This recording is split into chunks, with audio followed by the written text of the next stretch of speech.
August 11th, 1952. On this historic day, a 16-year-old schoolboy named Hussein bin Talal is officially proclaimed king of the Hashemite Kingdom of Jordan. The announcement comes during a time of immense grief and political instability. Just a year prior, young Hussein had witnessed the tragic assassination of his beloved grandfather, King Abdullah I, at the Al-Aqsa Mosque.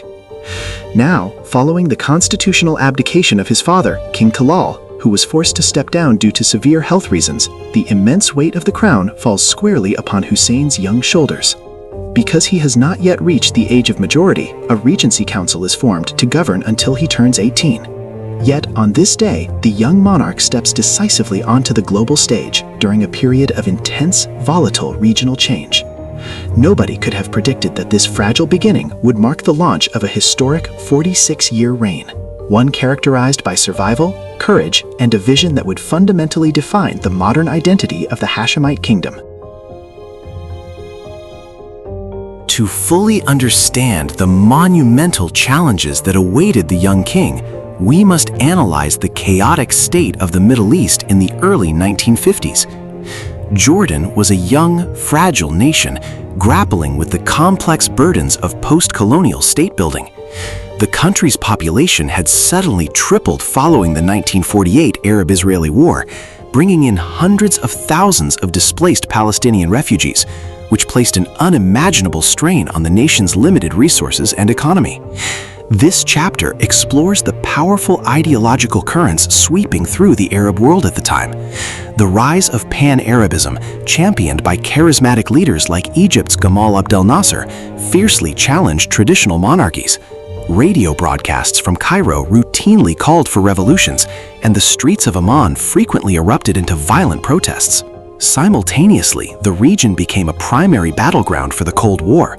Positioned precariously between Soviet-aligned neighbors and Western strategic interests, Jordan's survival depended entirely on its leadership's ability to maintain a delicate balance. The young King Hussein had to learn quickly, navigating shifting alliances, military coups in neighboring states, and internal conspiracies, all while trying to maintain the sovereignty of his borders. Over the decades, King Hussein's lengthy reign became entirely synonymous with brilliant regional diplomacy and extraordinary personal endurance. He survived numerous assassination attempts, military plots, and regional cataclysms, earning him the reputation of a political survivor who could steer his ship through any storm. We discuss his pivotal role in navigating some of the most critical crises in modern Middle Eastern history.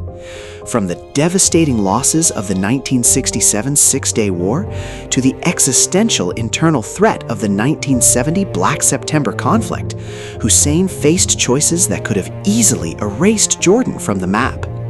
Yet despite the constant threat of war, his true commitment lay in modernization and peace.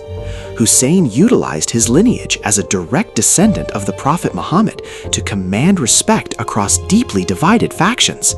He became a master diplomat, maintaining secret channels of communication with international leaders and adversaries alike, always seeking a pragmatic path forward to protect his people and build a stable, modern infrastructure for Jordan.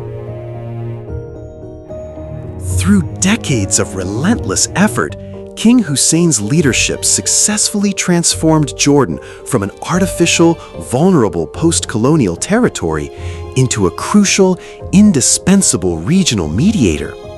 He proved that a nation does not need vast oil wealth or a massive military to wield significant global influence.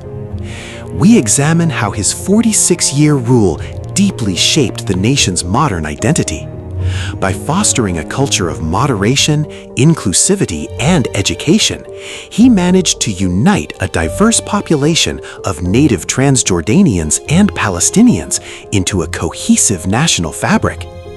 His crowning diplomatic achievement came in 1994, when he signed the historic Arava peace treaty with Israel, securing Jordan's borders and solidifying its enduring position on the world stage as a sanctuary of peace in a turbulent region. When King Hussein passed away in 1994, his funeral drew an unprecedented gathering of world leaders from across the political spectrum, including bitter adversaries, all arriving to honor a man who spent his entire life building bridges where others built walls. The proclamation of the 16-year-old King Hussein on August 11, 1952 was the quiet beginning of one of the most consequential, dramatic, and enduring reigns of the 20th century. He inherited a fragile kingdom on the brink of collapse and left behind a stable, respected, and modern nation. As we reflect on his journey from a vulnerable young leader to an elder statesman of the Middle East, we are left with a profound question about the nature of governance. How do you assess the role of long-term monarchical leadership in fostering national stability and unity within highly volatile regions? Can a traditional institution truly serve as the ultimate vehicle for modern democratic development? We want to hear your analytical perspectives on this vital chapter of history. Share your thoughts, insights, and historical theories in the comments section below. If you found this deep dive into the life and legacy of King Hussein valuable, please hit the like button and subscribe to our channel to join us for more deep dives into the events that shaped our world. Thank you for watching, and we will see you in the next episode.